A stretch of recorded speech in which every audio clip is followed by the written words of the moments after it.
과요불급이라고 하는 말이 있습니다. 지나친 것은 미치지 못한 것과 같다라고 하는 뜻이지요. 달리 말하면 과도한 것은 부족한 것만 못하다, 이렇게 말할 수도 있겠습니다. 지나친 것, 과한 것, 이것은 정말 부족한 것만 못하다고 하는 것이 여러 군데서 우리가 예를 찾아볼 수 있습니다. 음식을 조금 부족게 먹으면 배가 고프겠지요. 그러나 과하게 먹으면 설사가 나고 탈이 납니다. 운동도 마찬가지로 조금 부족한 것보다는 과하면 역효과가 납니다. 많은 사람들이 운동을 너무 많이 해서 몸이 아픈 경우가 참 많습니다. 그래서 모든 것은 적당하게 그리고 적절하게 해야 최대의 효과를 발휘할 수가 있습니다. 우리의 육체뿐만 아니라 우리의 정신, 우리의 사상도 마찬가지입니다. 너무 극단적으로 치우치게 되면 한쪽 편의 그 사상을 너무 많이 받아들이게 되는 것이지요. 그렇게 되면 부족한 것만 못할 수가 있습니다. 성령운동에 치우치는 그런 신앙인들, 신비주의에 빠지기가 쉽고, 또 너무 이성적으로 율법적이 되는 사람들, 이런 사람들은 딱딱한 신앙 때문에 하나님의 진정한 뜻을 잃어버리기가 쉽습니다. 정치적으로 보수적인 사람들과 또 진보적인 사람들이 있는데 극단을 달리는 것은 좋지 못합니다. 극단에 치우친 사람들을 보면 상대편의 이야기를 전혀 인정하지 않기 때문입니다. 소경처럼 앞을 보지 못하는 것이지요. 자기의 생각이 맞다는 것을 증명하기 위해서 같은 생각의 사람들과만 대화를 하고 자기 생각이 맞는 것을 증명해주는 방송과 매체만 즐겨보게 됩니다. 그러면 오류에 빠졌는데도 불구하고 그것을 깨닫지 못하고 설령 깨닫는다 하더라도 인정을 하지 못하게 됩니다. 신앙적으로 극단적인 사람들도 있습니다. 어떤 사람들은 율법주의적인 사람들이 있습니다. 그리고 성경을 문자 그대로 해석하려고 하는 사람들도 있습니다. 펀더멘탈리즘, 근본주의자들이지요. 그리고 율법주의자들입니다. 성경 속에도 그런 사람들은 존재합니다. 바리새인들과 서기관들, 율법사들, 이런 사람들이겠죠. 그러나 또 너무 자유로운 사람들도 있습니다. 반대편에 있는 사람들이죠.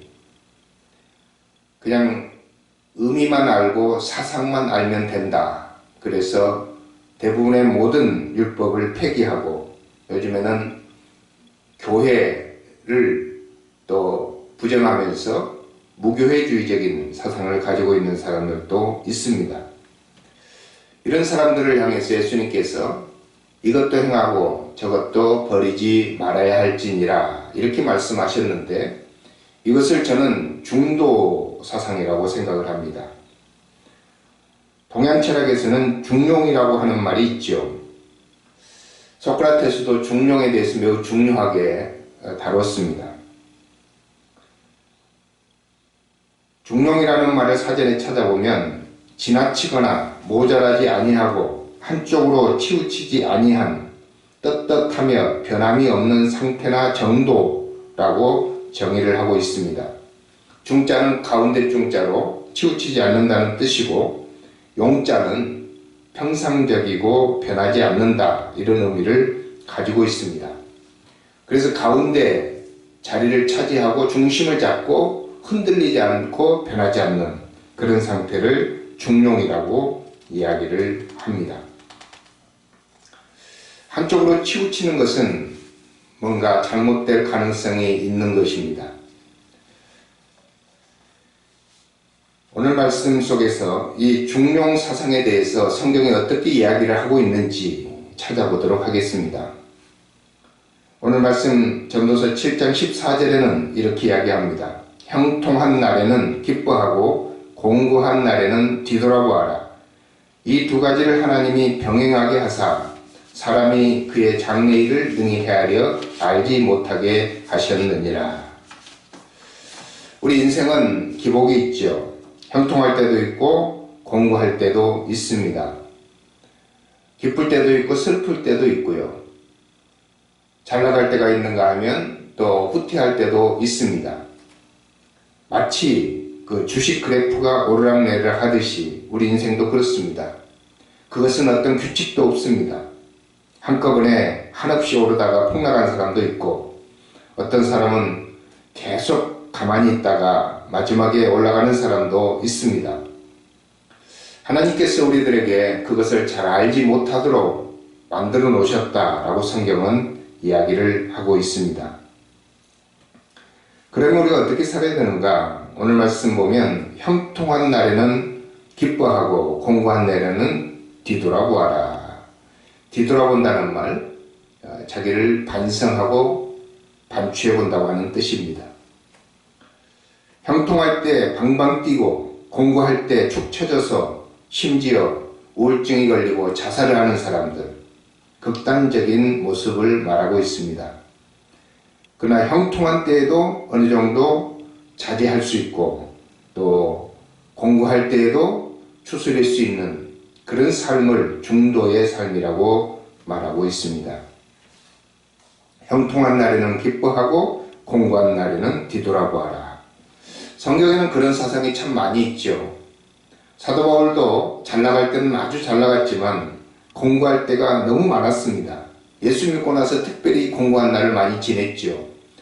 사도 바울이 예수 믿기 전에는 잘 나가는 범생이 청년이었습니다. 그렇지만 예수를 믿고 나서 감옥에 갇히기도 하고 매를 맞기도 하고 배고프기도 하고 사람들에게 오해를 받기도 했습니다. 그러나 그는 로마서 8장 28절에 이렇게 고백을 하지요. 우리가 알거니와 하나님을 사랑하는 자 곧 그의 뜻대로 부르심을 입은 자들에게는 모든 것이 합력하여 선을 이루느니라. 나쁜 것도 합력해서 어려운 것도 공고한 것도 합력해서 우리가 그것을 잘 이용하기만 하면 선을 이룰 수가 있다고 하는 그런 말씀입니다. 야고보 사도는 그 중용에 대해서 이렇게 이야기를 하죠. 너희 중에 고난당하는 자가 있느냐? 그는 기도할 것이요. 즐거워하는 자가 있느냐? 그는 찬송할지니라. 고난당할 때 자책하지 아니하고 좌절하지 아니하고 기도하고 즐거워할 때도 자기 혼자 방방 뛰지 아니하고 하나님께 찬송하는 그런 삶, 그게 중도의 삶이고 중용의 삶이라고 볼 수 있습니다. 중용의 삶이라고 하는 것은 우리 삶의 어떤 형편에서든지 항상 의미를 찾는 것입니다. 의미를 찾고 그 나쁜 것을 유익하게 만들어내는 그런 모습을 중도의 삶이라고 중용의 삶이라고 말할 수가 있겠습니다. 두 번째 중용의 삶이라고 하는 것은 어떤 삶인가? 그것은 과장하지 않는 삶을 의미합니다. 세상에 많은 사람들이 자신을 과장하면서 살아가게 되지요. 의로운 체 하고 지혜로운 체 하면서 살아가게 됩니다. 그래서 자기가 자기 자신 실제 자기보다 의롭다고 생각하고 또 사람들에게 그렇게 비춰지기를 원하고 지혜롭다고 생각하고 사람들에게 그렇게 비춰지기를 원합니다. 그러나 사실 우리는 있는 그대로 우리를 보여주는 것이 가장 의로운 것이고 가장 지혜로운 것입니다. 사실은 우리가 다 죄인이지요. 부족한 사람들이지요. 그것을 돋보이게 하면 하나님께서부터 위로와 칭찬이 있게 됩니다. 그러나 우리가 너무 의로운 것을 드러내고 지혜로운 것을 드러내다 보면 사람들의 견제를 받고 비난을 받게 되는 것입니다. 지난주 방송에서 어떤 스님에 대한 이야기가 나왔었죠. 저는 그 스님을 참 좋아했습니다. 왜냐하면 그가 쓴 책, 제목을 제가 참 좋아했거든요. 멈추면 보이는 것들. 우리가 세상을 멈추지 않고 너무 바쁘게 살아가다 보니까 놓치는 것들이 너무 많고 보지 못하는 것들이 많은데 잠깐 멈추고 쉬면 보이는 것들이 참 많다, 그런 의미죠. 그래서 제목 하나만 가지고도 충분히 우리는 많은 것을 배울 수 있는 그런 책입니다.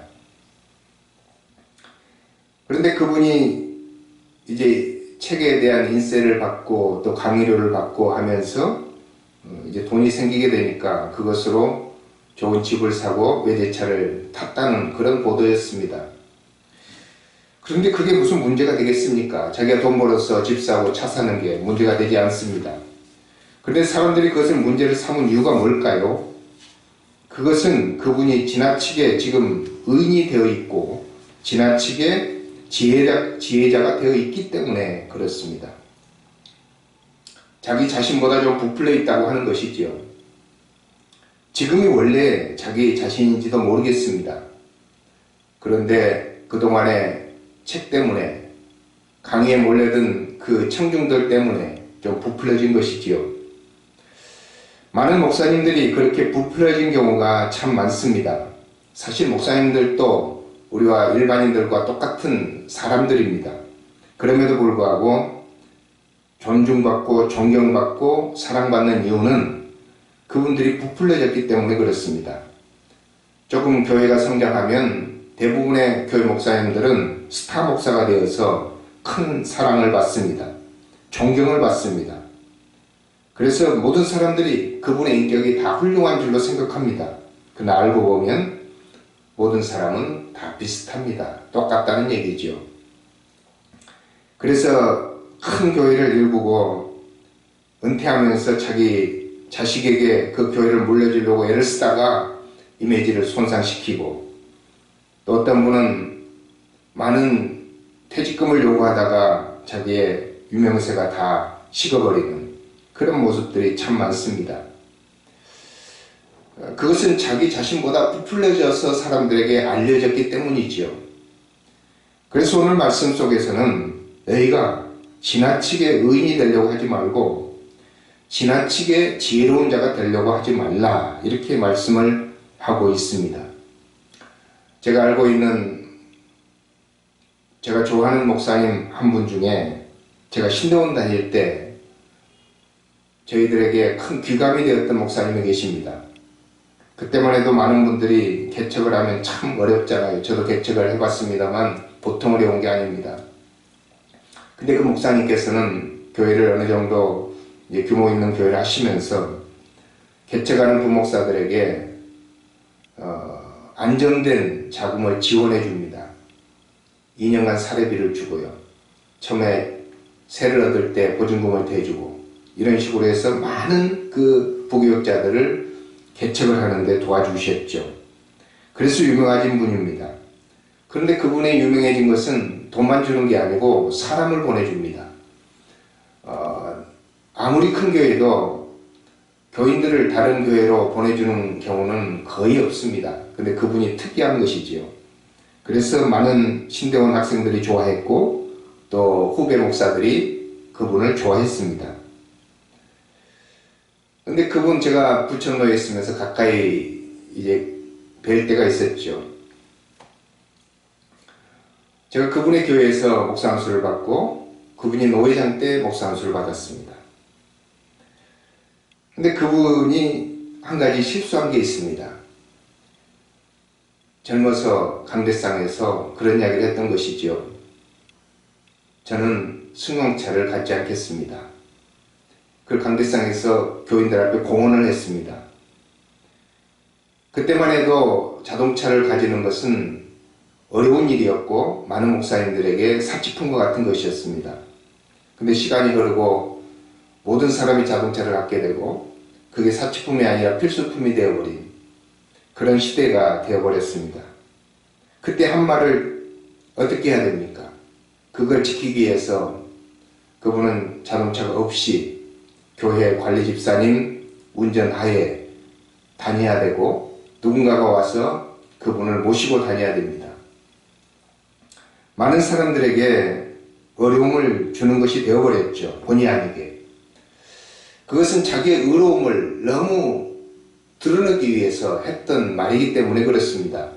사실 그런 마음이 있어도 공포하지 않고 자기 스스로 생각하고 있다가 상황이 바뀌면 바꿀 수 있잖아요. 그런데 바꿀 수가 없는 것이 공언을 했기 때문에 그렇습니다.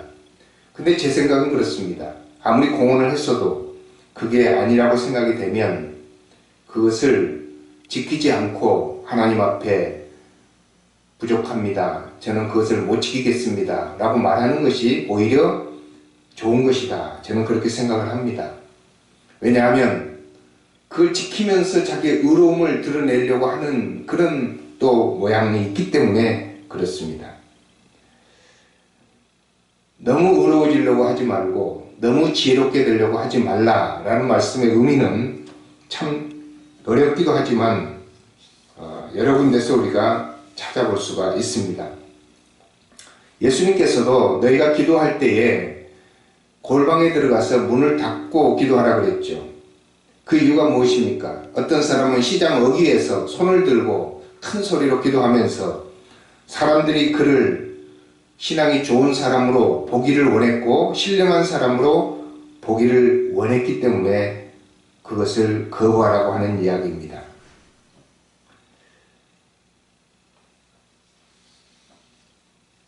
바리새인들이라고 하는 사람들이 있죠.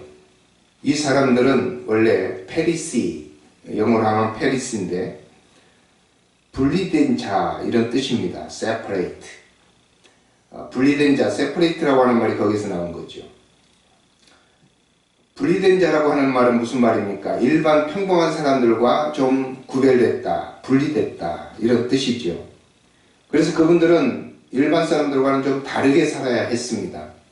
그렇기 때문에 물론 그렇게 해서 많은 그 신앙적인 효과를 보기도 했지만 때로는 마음은 똑같은데 그렇게 살려고 하니 너무 힘든 거죠. 그래서 예수님께 수고하고 무거운 짐진 자들아 이렇게 이야기를 했습니다.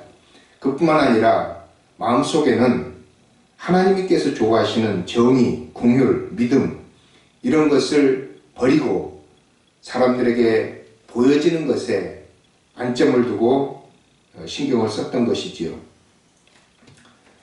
그래서 오늘 중도의 삶의 세 번째는 뭐냐?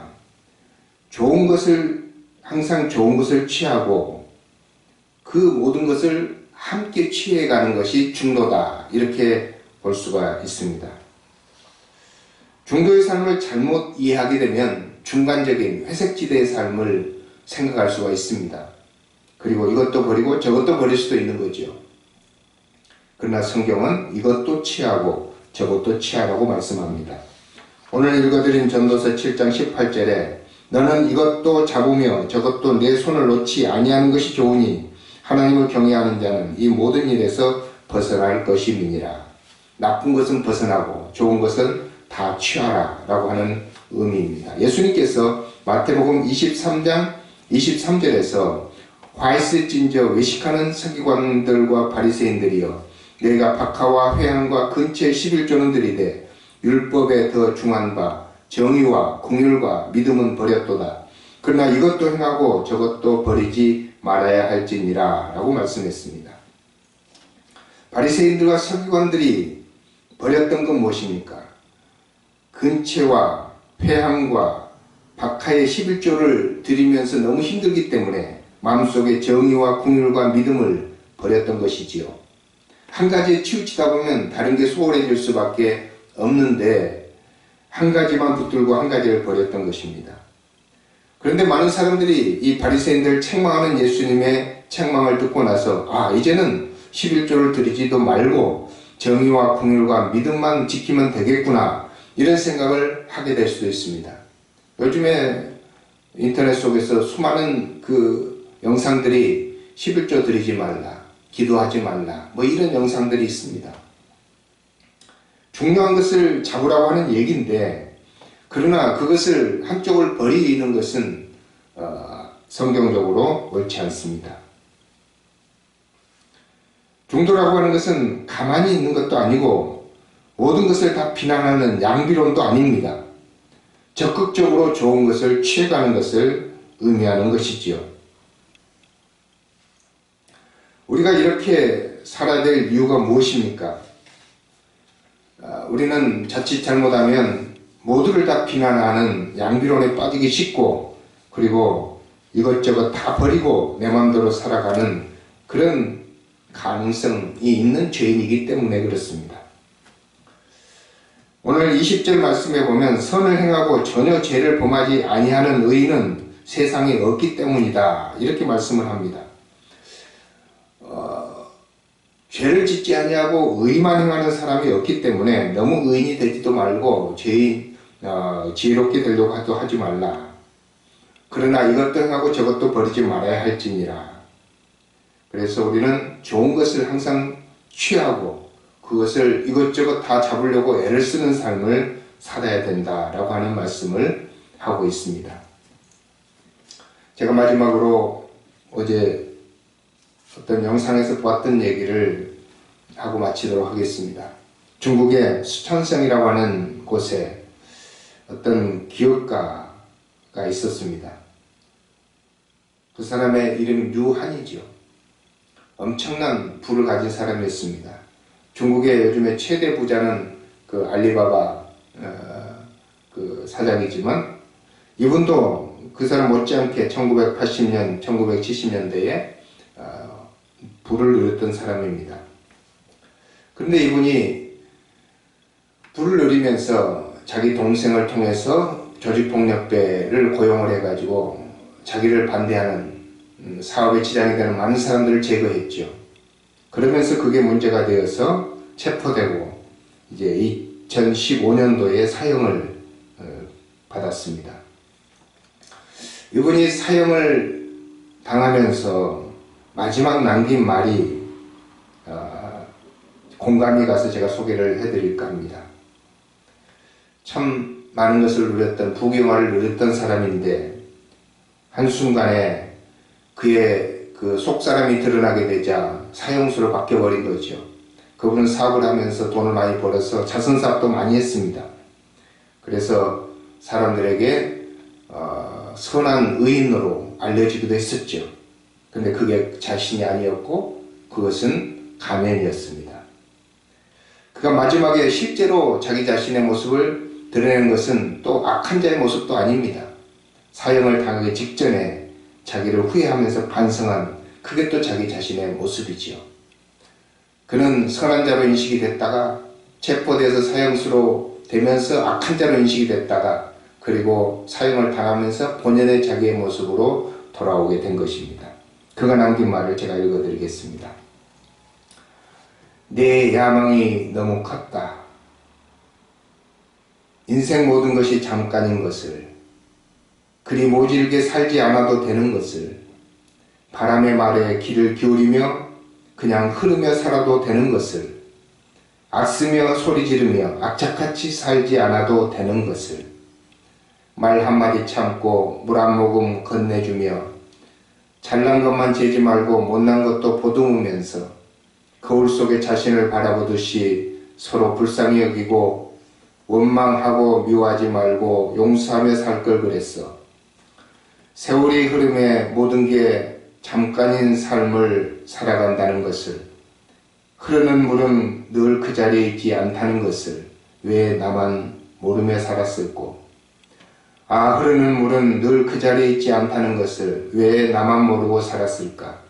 낙낙장성은 아니더라도 그저 잠목림 근처에 찔레나무 되어 살아도 좋을 것을, 근처에 도랑물, 시냇물 졸졸거리며 물소리를 들으며 살아가는 그냥 소나무 한 그루가 되면 그만이었던 것을, 무엇을 얼마나 더 부귀영화를 누리겠다고 그동안 아둥바둥 살아왔단 말인가.